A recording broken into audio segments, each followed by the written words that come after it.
Hello student, welcome back my YouTube channel science beta. তো প্রিয় ছাত্রছাত্রীরা, আজকে আমি তোমাদের সঙ্গে তাপগতিবিদ্যা চ্যাপ্টারের 9 নম্বর পার্টেতে প্রত্যাবর্তক প্রক্রিয়াটা কী এবং অপ্রত্যাবর্তক প্রক্রিয়াটা কী, অর্থাৎ রিভার্সিবল প্রসেস, ইরিভার্সিবল প্রসেস, সেটা নিয়ে আলোচনা করব। এবং তাপগতিবিদ্যার দ্বিতীয় সূত্রটা কী সেই বিষয়ে আজকে ডিটেলস আলোচনা করব। অর্থাৎ আজকের ভিডিওটি খুবই গুরুত্বপূর্ণ হবে। ভিডিওটি তোমরা প্রথম থেকে শেষ পর্যন্ত দেখবে। আর যদি চ্যানেলে নতুন থাকো অবশ্যই চ্যানেল সাবস্ক্রাইব করবে এবং পাশে থাকা বেল আইকনে প্রেস করবে এবং ভিডিওতে একটা লাইক দেবে। তো প্রথম তোমরা হেডিং দিতে পারো, এটা হচ্ছে কি প্রত্যাবর্তক ও অপ্রত্যাবর্তক প্রক্রিয়া, রিভার্সিবল ইরিভার্সিবল প্রসেস। প্রথমে প্রত্যাবর্তক প্রক্রিয়াটা কি আমরা ভালোভাবে জানবো, তারপর অপ্রত্যাবর্তক প্রক্রিয়াটা কি এটা ভালো করে জানবো। এই দুটো জানলে, এর কনসেপ্ট ক্লিয়ার হলেই তবে আমরা তাপগতিবিদ্যার দ্বিতীয় সূত্রটা ভালো করে বুঝতে পারবো। আমি একটা তোমার ছবি এঁকে দেখাচ্ছি। ধরলাম একটা সিলিন্ড্রিক্যাল চোঙ আছে, একটা চোঙ আছে ধরলাম, এখানে কিছু গ্যাস আছে,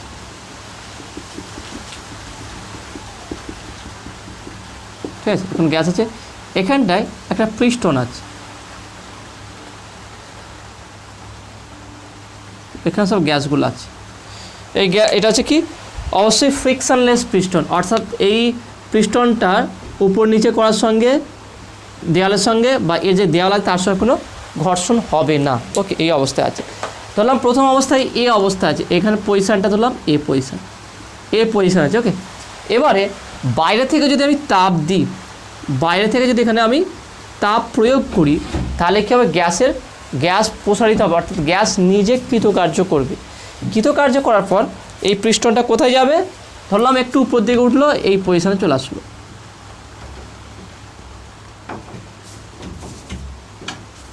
এই পজিশানে পিস্টনটা চলে আসলো। অর্থাৎ আমার বাহ্যিক তাপ দেওয়ার ফলে পিস্টনটা এখান থেকে এই পজিশান আসলো। আমরা ধরলাম এই পজিশানটা হচ্ছে বি পজিশান, তাহলে এতটুকু স্মরণ হলো। যেহেতু পিস্টনটা স্মরণ হয়েছে, তাহলে এখানে অবশ্যই একটা কৃতকার্য হচ্ছে, গ্যাস দ্বারা একটা বাহ্যিক কৃতকার্য হয়েছে। তাহলে এখন গ্যাসটা এই দিকটায় চলেছে, তাহলে এই দিকে একমুখী প্রক্রিয়া হলো। দেখে নাও ব্যাপারটা আর একটু ভালো করে বুঝে নাও। কিছু পরিমাণ গ্যাস ছিল, প্রথম অবস্থায় পিস্টনটা আমার এই বিন্দুতে ছিল। তাহলে এবার যদি বাইরে থেকে আমি তাপ প্রয়োগ করি, তাপ প্রয়োগ করলে গ্যাস নিজে এত কৃতকার্য করবে। সেই কৃতকার্যের ফলে এই পিস্টনটা উপর দিকে সরে যাবে, সরার পর পিস্টনটা আবার বি পজিশন ধরলাম এসে গেছে। তাহলে এখানে যে বাহ্যিক গ্যাস কৃতকার্য হচ্ছে ডাব্লু। এবার উল্টো দিকে যদি করা হয়, যদি যেই পরিমাণ তাপ দেওয়া হয়েছিল গ্যাস থেকে যদি সেই পরিমাণ তাপ তুলে নেওয়া হয়, এবং এর ফলে পিস্টনটা বি থেকে আবার যদি এ পজিশনে চলে আসে, তাহলে এইরকম পজিশন বা এরকম প্রক্রিয়াকে বলে রিভার্সিবল প্রসেস বা প্রত্যাবর্তক প্রক্রিয়া। অর্থাৎ এ বিন্দু থেকে এ অবস্থা থেকে বি অবস্থানে যখন পিস্টনটাকে পাঠানো হয়েছে, তাহলে আমরা এখানে লিখতে পারি গ্যাসটির উপর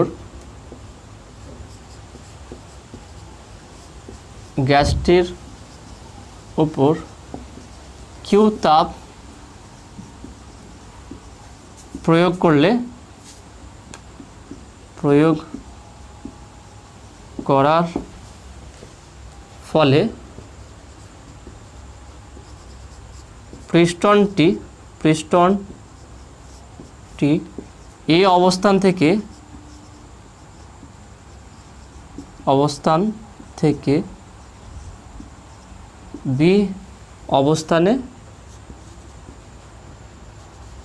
এই অবস্থান থেকে বি অবস্থানে আসে এবং এক্ষেত্রে গ্যাস দ্বারা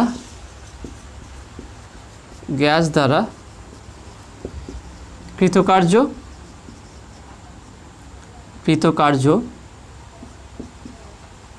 ডাব্লু। ঠিক আছে, তাহলে কী বললাম দেখুন, গ্যাসটির উপর কিউ তাপ প্রয়োগ করার ফলে পিস্টনটি এই অবস্থান থেকে বি অবস্থানে আসে এবং এক্ষেত্রে গ্যাস দ্বারা কৃতকার্য ডাব্লু। তাহলে অনুরূপভাবে বা বিপরীত দিকে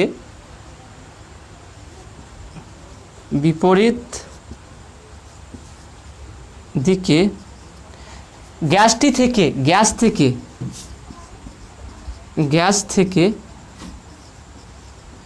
কিউ তাপ নির্গত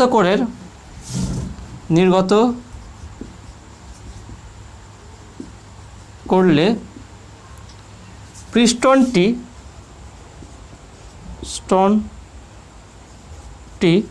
যদি আবার বি অবস্থান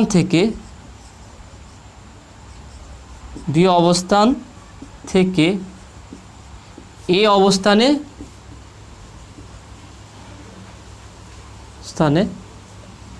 চলে আসে,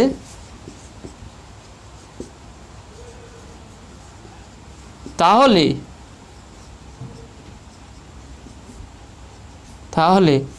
এই প্রক্রিয়াকে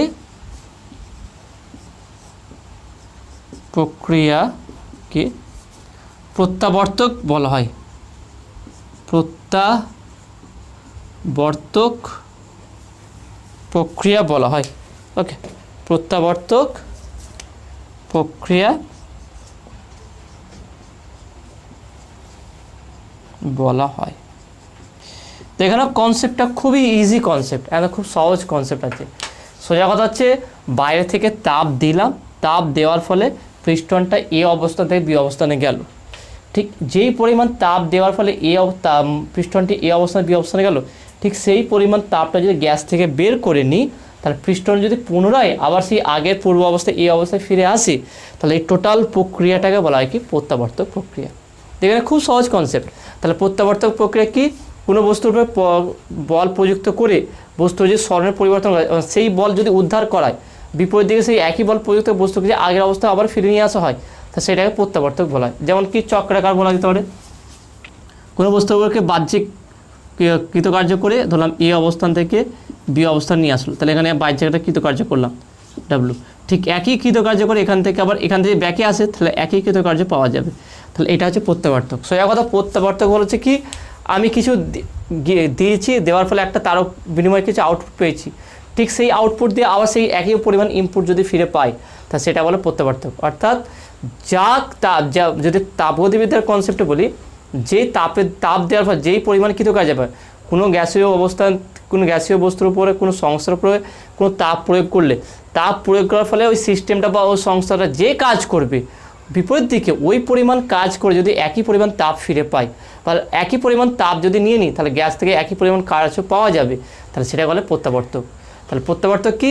আমি তাপ দিলাম, কৃতকার্য করলো, একই কৃতকার্য করে সেই পরিমাণ তাপটা বের করে নিয়ে আসলাম, তাহলে সেটা হচ্ছে প্রত্যাবর্তক। ওকে, অর্থাৎ এখানে তাপটা দেখে না, তাপটা হচ্ছে কি আমার আউটপুটে হয়ে যাচ্ছে, মানে যেটা আমি তাপ দিচ্ছি, ভালো করে বোঝার চেষ্টা করো, কোনো সংস্থাকে আমি যে তাপ দিচ্ছি, সেই তাপ দেওয়ার ফলে সংস্থা কিছু কার্য করছে, যেই পরিমাণ কার্য করে সেই পরিমাণ কার্য করিয়ে যদি একই পরিমাণ তাপটাকে আবার ফিরে পাই, তাহলে এটাকে বলা হচ্ছে প্রত্যাবর্তক প্রক্রিয়া। ওকে, তো আসলে তুমি এটা বুঝতে পারছো। এর বিপরীত কি? অপ্রত্যাবর্তক প্রক্রিয়া, মানে এটা ঘটবে না। অর্থাৎ দেখে না, এটা আরও সিম্পল লজিকে বুঝিয়ে দিচ্ছি। দেখে না, যত সহজভাবে বোঝার চেষ্টা করো, ততই ফিজিক্সটা আরও সুন্দর বা আরও ভালো লাগবে, ইন্টারেস্ট লাগবে। তাহলে একটা সংস্থা আছে, সিস্টেম।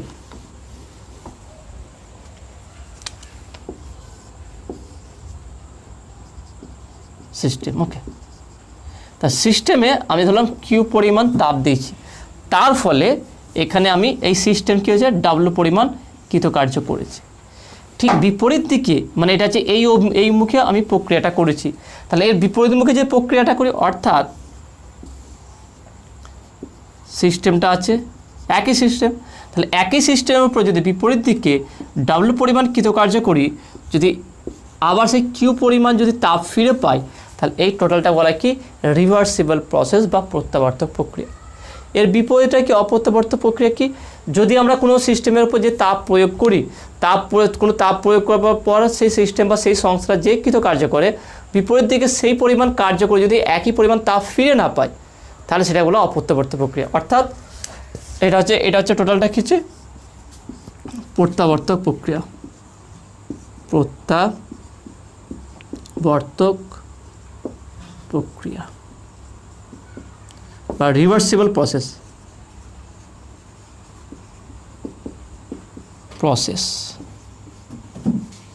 ওকে, রিভার্সিবল প্রসেস বা প্রত্যাবর্তক প্রক্রিয়া। অপ্রত্যাবর্তক প্রক্রিয়াটা কি দেখে নাও। যদি ধরলাম এটা প্রথমে 1 নম্বর, 2 নম্বরটা হচ্ছে কি, যদি কোনো একটা সিস্টেম আছে, তাহলে কিউ পরিমাণ তাপ দিলাম, তার ফলে এখানে ডাব্লু পরিমাণ কৃতকার্য পেয়েছি। বিপরীত দিকে যদি আমি করি, আবার সিস্টেমে একই ডাব্লু পরিমাণ কৃতকার্য দিলাম, যেই পরিমাণ কৃতকার্য পেয়েছি সেই পরিমাণ কৃতকার্য দিয়ে যদি কিউ পরিমাণ না পেয়ে কিউ ড্যাশ পরিমাণ কৃতকার্য বললাম, যেটা Q dash not equal to Q, বা বলতে পারি Q dash less than Q, যেই তাপ দিয়েছিলাম তার থেকে কম, তাহলে দেখে নাও, তাহলে একই পরিমাণ কৃতকার্য দিয়ে আমরা আগের যে তাপটা দেওয়ার পর কৃতকার্য পেলাম সেই তাপ পাইনি, তার থেকে কম পেয়েছি। তাহলে এইরকম পদ্ধতিকে, এরকম প্রক্রিয়াকে বলা কি ইরিভার্সিবল প্রসেস বা অপ্রত্যাবর্তক প্রক্রিয়া।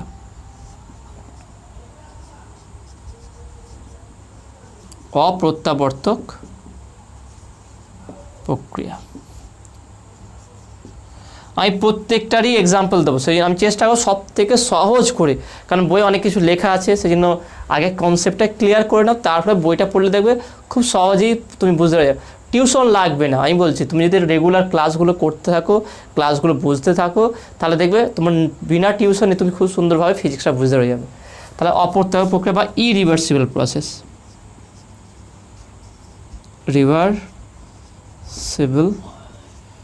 প্রসেস, ওকে, ইরিভার্সিবল প্রসেস। তাহলে অপ্রত্যাবর্তক প্রক্রিয়া সোজা কথা হচ্ছে কি, আমি কোনো সিস্টেমে কিছু তাপ দিলাম বা কিছু বল প্রয়োগ করলাম, তারপর সেই সিস্টেমটা কিছু কার্য করলো বা কিছু সরণ হলো, ঠিক একই পরিমাণ বিপরীত দিকে যদি করি, যদি বিপরীত দিকে বল প্রয়োগ ঠিক একই পরিমাণ সরণ বা একই পরিমাণ বলটা আমরা ফিরে পাই না, বা একই পরিমাণ তাপ ফিরে পাই না, তা সেরকম হচ্ছে কি অপ্রত্যাবর্তক প্রক্রিয়া। এক্সাম্পল, প্রথম প্রত্যাবর্তক প্রক্রিয়া এক্সাম্পল দিতে পারি, সেটা হচ্ছে কি 0 ডিগ্রি উষ্ণতা। দেখে না, খুব সহজ এক্সাম্পল প্রত্যাবর্তক প্রক্রিয়া। দেখে নাও, একটা বাটি ধরলাম, বাটিতে বরফ আছে, ওকে, বাটিতে এখানে কি আছে, বরফ আছে, এর টেম্পারেচার কত, 0 ডিগ্রি সেলসিয়াস। আমরা জানি কি 0 ডিগ্রি সেলসিয়াস বরফ থাকতে পারে। এবারে এখানে তাহলে বাটিটা আবার আছে, এখানে এটা গলে জলে রূপান্তর হয়ে গেছে, এরও টেম্পারেচার 0 ডিগ্রি সেলসিয়াস, কারণ 0 ডিগ্রি সেলসিয়াস জল হয়, 0 ডিগ্রি সেলসিয়াস কী হয়, বরফ হয়ে যায়।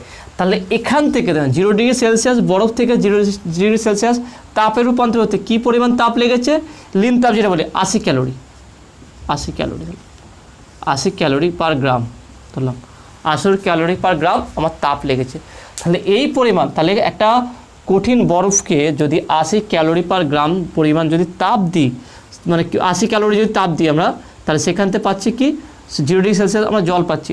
ঠিক অনুরূপভাবে যদি এখান থেকে আবার 80 ক্যালোরি তাপ, 80 ক্যালোরি পার গ্রাম তাপ যদি তুলে নিই, আবার সেটা আগের অবস্থা ফিরে যায়। তাহলে এটাকে যদি এ পজিশন বলি, এটাকে যদি বি পজিশন বলি, তাহলে 80 ক্যালোরি পার গ্রাম তাপ দেওয়ার ফলে আমার কি এই বরফটা এই অবস্থা, মানে এইটা এই সিস্টেম বা এই বস্তুটা এই অবস্থান থেকে বি অবস্থানে গেছে, ঠিক একই পরিমাণ তাপ যদি তুলে নিই, তাহলে আবার একে বরফে রূপান্তর করা যেতে পারে।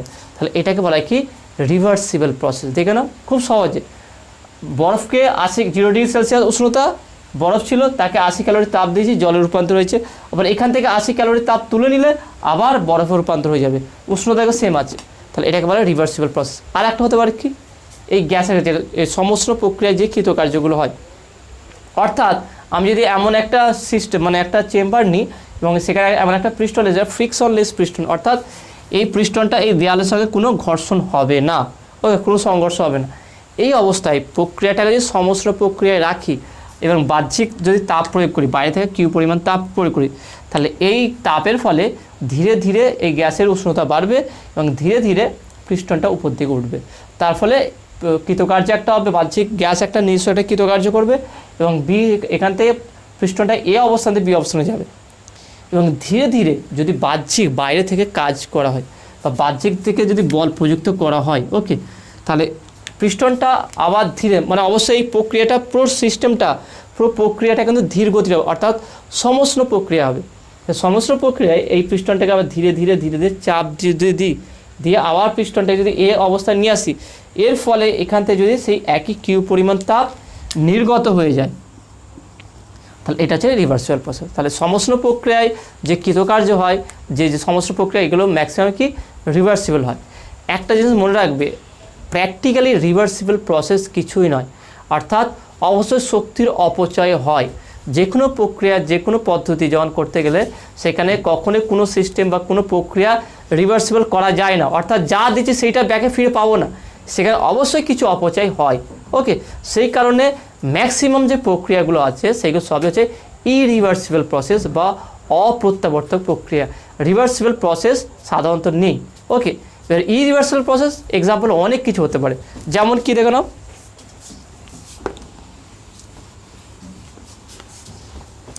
কোনো একটা রাফ সারফেস আছে, দেখুন অমসৃণ তল আছে,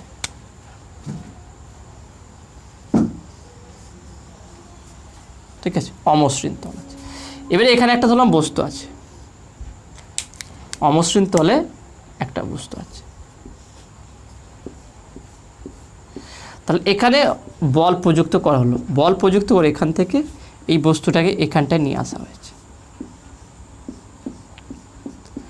এটা দিলাম এ পজিশান, এটা যেমন বি পজিশান। এবার দেখে নাও, যখনই বস্তুটাকে বহিস্থ একটা বল প্রযুক্ত করে এই বস্তুটাকে এই সামনে দিয়ে সরানো হচ্ছে, তখন কী হচ্ছে, এর সঙ্গে এই দেওয়ালের সঙ্গে বা এই ভূমির সঙ্গে যে অমসৃণ তল আছে তার সঙ্গে একটা ঘর্ষণ হবে, তার বিরুদ্ধে কাজ করে সামনে দিকে নিয়ে যাও, তাহলে এখানে শক্তির অপচয় হচ্ছে। এবং এখান থেকে এখানে নিয়ে যেতে যে পরিমাণ কৃতকার্য করা হয়েছে, ঠিক এখান থেকে, অর্থাৎ এখানে যে বল প্রযুক্ত করে আমি এ অবস্থাতে বি অবস্থা নিয়ে গেছি, ঠিক একই পরিমাণ বল প্রযুক্ত করে আমরা বস্তুকে বি অবস্থাতে এই অবস্থা নিয়ে আসতে পারবো না। অর্থাৎ এখান থেকে এখানে আসতে যে পরিমাণ কৃতকার্য হয়েছে, যে পরিমাণ বল প্রযুক্ত হয়েছে, ওকে, ঠিক এখান থেকে বস্তুকে এখানে আসতে আমি ধরলাম ডাব্লু, ধরলাম ডাব্লু ড্যাশ, সেই পরিমাণ কৃতকার্য হবে না বা সেই পরিমাণ বলকে আমরা পাবো না, এটাকে এফ ড্যাশ ধরলাম। ওকে, তাহলে সেই পরিমাণ বল পাবো না। তাহলে এক্ষেত্রে কী হচ্ছে, যেহেতু ফরওয়ার্ডের ক্ষেত্রে যে আছে, রিভার্সের ক্ষেত্রে সেটা পাচ্ছি না, তাহলে এটা হচ্ছে ইরিভার্সিবল প্রসেস। কারণ আমরা যেটা ব্যয় করছি সেটা পুনরায় উদ্ধার করতে পারছি না। সোজা কথা, যেটা ব্যয় করছি সেটাকে যদি পুনরায় পাওয়া যায়, আমি 1000 টাকা ব্যয় করলাম, 1000 টাকা ব্যাকে ফিরে গেলাম, রিভার্সিবল প্রসেস।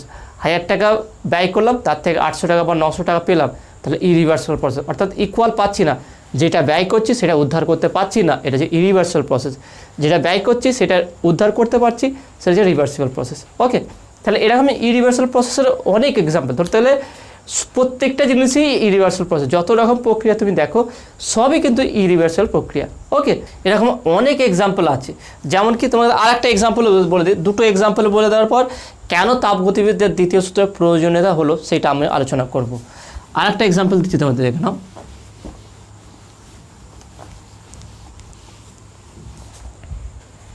ধরলাম দুটো চেম্বার আছে,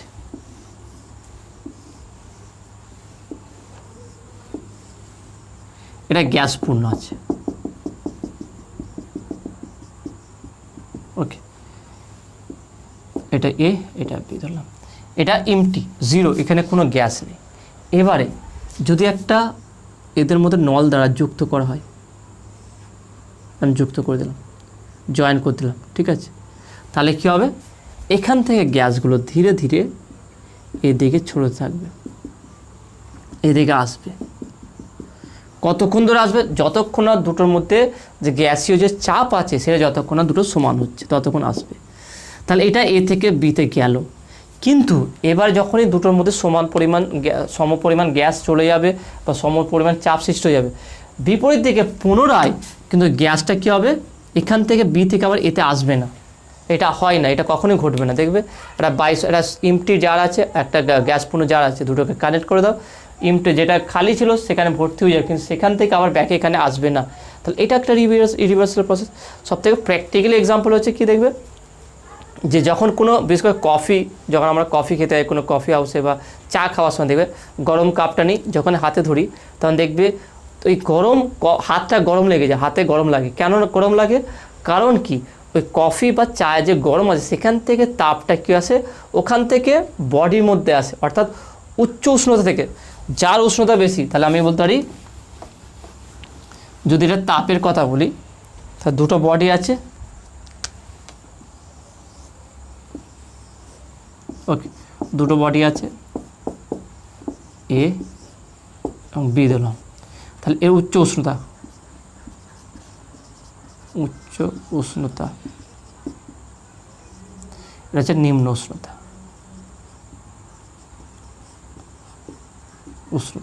তাহলে এটা তোমার হাত বা এটা আমাদের হাত। তাহলে আমরা যখন চা খাই, কাপকে হাতে ধরি, যখন চা খেতে থাকি, তাহলে এই কাপ বা চা, যেখানে চা আছে এই কাপটায়, তাহলে কাপটা কী হয়ে যায়, টোটাল গরম হয়ে যায় এবং তার ফলে হাতটা গরম লাগে। কেন গরম লাগে? ওখান থেকে তাপ আমার হাতের দিকে আসে, অর্থাৎ উচ্চ উষ্ণতা থেকে তাপ নির্গত হয়ে কোথায় যায়, নিম্ন উষ্ণতার দিকে, এই দিকে আসে, তাই না? কিন্তু কখনো এইটা হয় না যে নিম্ন উষ্ণতা থেকে তাপ উচ্চ উষ্ণতা আসে, অর্থাৎ মানে হাত গরম লাগে। আমরা যেমন বলি কোনো গরম জিনিসকে ধরলে হাতটা গরম লাগে, কারণ কি, চা উচ্চ উষ্ণতা বিশিষ্ট, তার তুলনায় বডি হচ্ছে উষ্ণতার থেকে কম আছে, সেই জন্য চা থেকে বা ওখানে গরম উষ্ণ বস্তু থেকে তাপটা ধীরে ধীরে বডির মধ্যে এন্টার করে, সেই জন্য হাতটা গরম লাগে। কিন্তু এরকম কখনো হয় না যে কফি গরম বা চাটা গরম আছে বা কোনো একটা গরম জিনিসকে আমি ধরেছি, আমার হাতটা ছিল তার তুলনায় নিম্ন উষ্ণতা, তাহলে নিম্ন উষ্ণতা আমাদের বডি থেকে তাপ কখনো বেরিয়ে কফিতে যায় না বা চায়ের মধ্যে যায় না বা উচ্চ উষ্ণতার দিকে যায় না।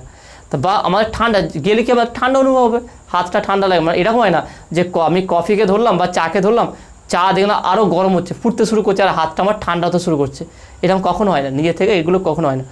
যদিও এটা তাপগতিবিদ্যার প্রথম সূত্র মেনে চলে, অর্থাৎ DQ equal to DU plus DW, এটা হচ্ছে তাপগতিবিদ্যার প্রথম সূত্র। তা যদিও এখানে তাপগতিবিদ্যার প্রথম সূত্র খাটে, তা সত্ত্বেও কিন্তু এটা কখনো হয় না, অর্থাৎ আমরা এক্ষেত্রে তাপগতিবিদ্যার প্রথম সূত্র দ্বারা এটা ব্যাখ্যা করতে পারি, কিন্তু করলেও এটা কিন্তু ঘটবে না কখনোই, অর্থাৎ কখনোই তাপ নিম্ন উষ্ণতা থেকে উচ্চ উষ্ণতা থেকে যাবে না। তাহলে এই বিষয়টা হচ্ছে কি, তাপগতিবিদ্যার প্রথম সূত্র দ্বারা আমরা ব্যাখ্যা করতে পারবো না, এই জন্য তাপগতিবিদ্যার দ্বিতীয় সূত্রের প্রয়োজন আছে। অর্থাৎ এই জিনিস মানে এই কনসেপ্টটা ব্যাখ্যা করার জন্য যেই সূত্রের প্রয়োজন হয় তাকে তাপগতিবিদ্যার দ্বিতীয় সূত্র বলা হয়। তাপগতিবিদ্যার দ্বিতীয় সূত্রতে আমরা পড়বো ক্লসিয়াসের বিবৃতি, পড়বো কেলভিন প্ল্যাঙ্কের বিবৃতি পড়বো। প্রথম যেটা পড়বো সেটা হচ্ছে ক্লসিয়াসের বিবৃতিটা। তো ক্লসিয়াসের বিবৃতিটা কী আছে দেখে নাও।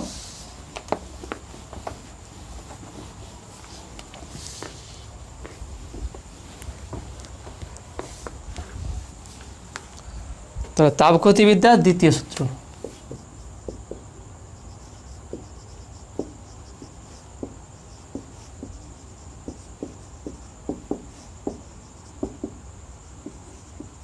দ্বিতীয় সূত্র প্রথম হচ্ছে কি ক্লসিয়াস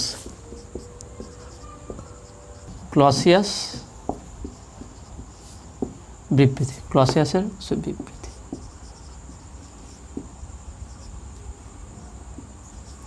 তাহলে ক্লসিয়াস কি বললেন, কোনো স্বয়ংক্রিয় যন্ত্র তাপকে নিম্ন উষ্ণতা থেকে উচ্চ উষ্ণতায় স্থানান্তর করতে পারবে না। তাহলে আমি লিখে দিচ্ছি একবার, সেটা হচ্ছে কি কোনো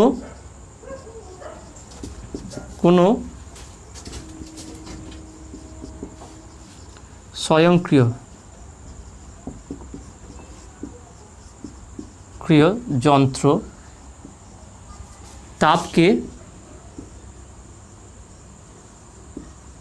তাপকে নিম্ন উষ্ণতা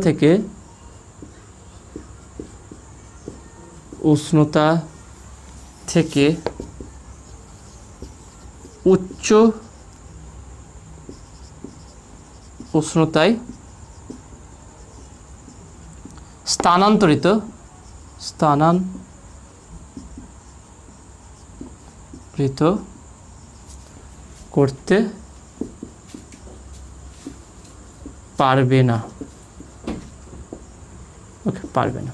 তাহলে ক্লসিয়াস কি বললেন, যে কোনো স্বয়ংক্রিয় যন্ত্র, কোনো সিস্টেম, কোনো সংস্থা কখনোই তাপকে নিম্ন উষ্ণতা থেকে উচ্চ উষ্ণতায় নিয়ে যেতে পারবে না। ওকে, এটা হবে না।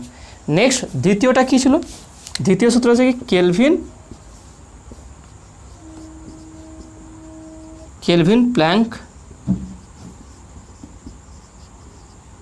প্ল্যাঙ্কের বিবৃতি। তাহলে এটা কি আছে দেখে নাও। এখানে বলা আছে কোনো স্বয়ংক্রিয় যন্ত্র কোনো স্বয়ংক্রিয় যন্ত্র কিছু পরিমাণ তাপকে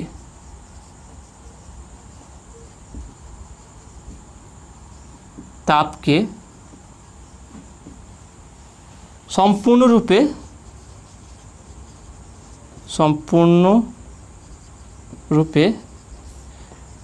কার্যে রূপান্তরিত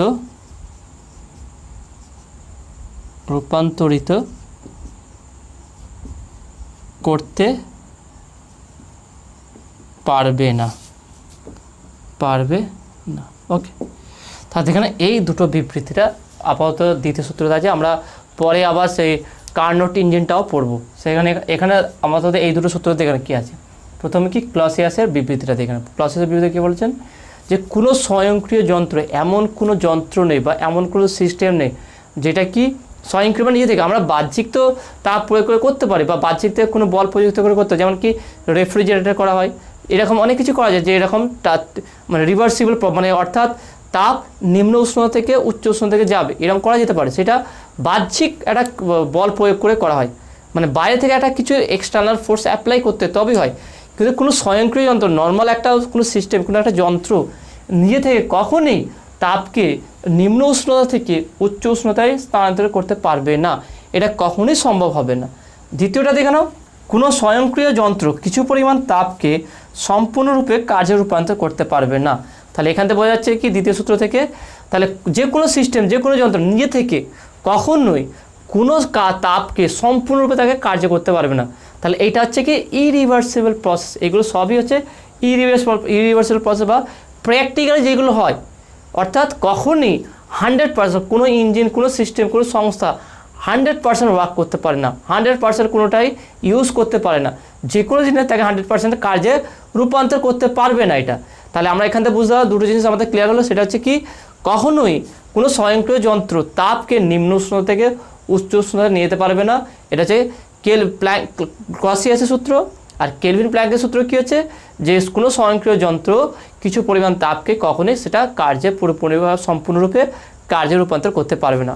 যেগুলো বিবৃতিগুলো খুবই সহজ আর খুব ছোট্ট, সহজেই মনে থাকে তোমাদের, দুই একবার দেখে নেবে, আশা করি খুব সহজে এগুলো তোমরা মুখস্থ রাখতে পারবে।